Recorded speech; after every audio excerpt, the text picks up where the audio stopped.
Multiply and reduce to lowest form and convert into a mixed fraction. So this is the first one.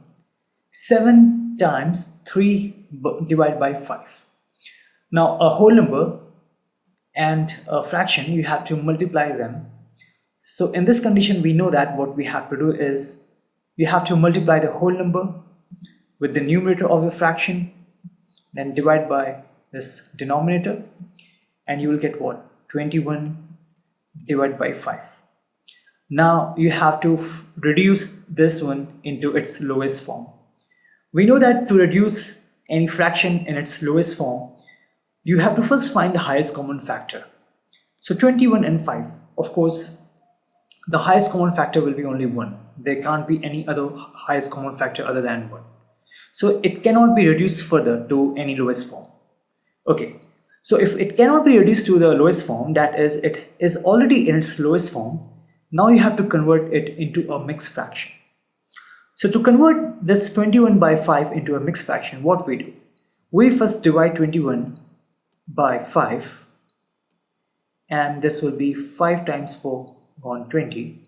When you'll subtract it, you'll get 1 as the remainder. So if this is 1 as the remainder, then this will be this 4,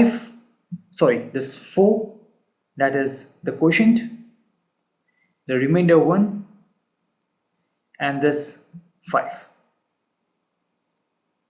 So this is the mixed fraction of this 21 by 5, right?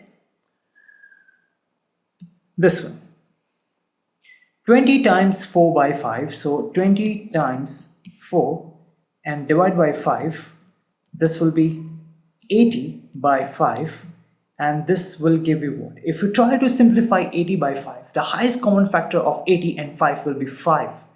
So this will be reduced to 16 divided by 1. Why? Because if the highest common factor is 5, you divide the numerator by 5, you'll get 16. You divide the denominator by 5, you'll get 1. So this is 16 by 1, that is 16 only.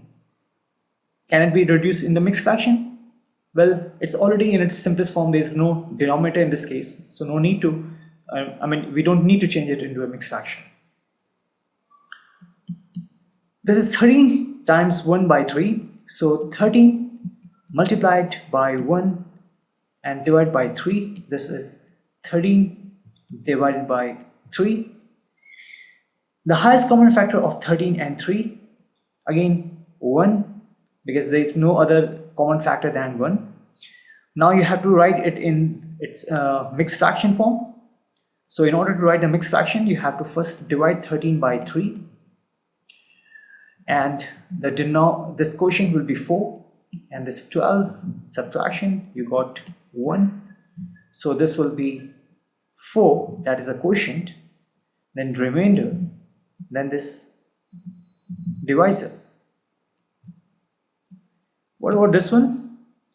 This will be 5 times 6 divided by 2, 30 divided by 2. Highest common factor of 30 and 2 will be what? 2 itself. So when you divide the numerator by 30, you'll get the numerator by 2, you'll get 15, because 15 times 2 will be 30. And when you'll divide 2 by 2, you'll get 1. So again, this is 15 actually. Should we need to change it into a mixed fraction? Well, no, it's already in the form of a whole number, right?